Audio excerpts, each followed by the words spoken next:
Myron Degenhardt, and I'm 94. 94? Yeah. Spring chicken yet. Well, that's...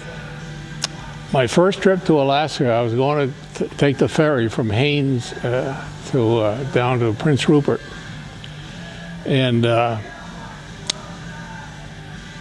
got into Haines Junction in the late afternoon in a snowstorm in the middle of July.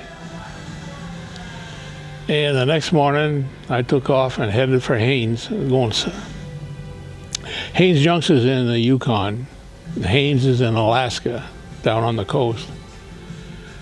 And going down the road, and I see a lady out in the road waving me down, and she was running traffic on the highway, and warning people that there was a low spot in the road, and it was swampy, and it was all full of water, and the water was about 8 to 10 inches deep. And she said, "I don't think you can get through." I said, "Well, I'll go look at it."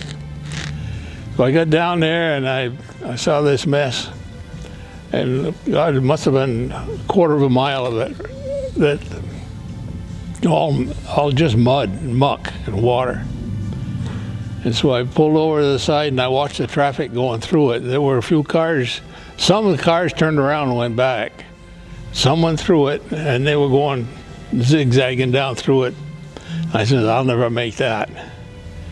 So while I was there, a tractor trailer came along, and I watched him go through, and he had no trouble, right straight through it. I said, "Boy, when the next truck comes, I'm going." And I got about 20 feet from behind him. I got right in the track of one of his rear wheels, and I stayed right there, followed him right through all that mud. And the water was right up over the footboards. I think that's the craziest thing I've done in all the years of riding bikes. And I followed that truck through and made it all right. That was very clever of you. Well, I figured that he was going through, he's going to cut a rut in that mud and the muck. And if I stay right in his track, I'm all right. That was. Very smart. Boy, if I'd wandered just a little bit, I'd have been in trouble.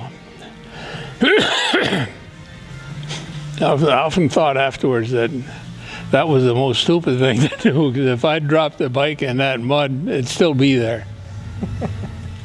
I think I enjoyed the Yukon almost as much as Alaska. There's one road, Jan Otto started the Hoggat chapter here.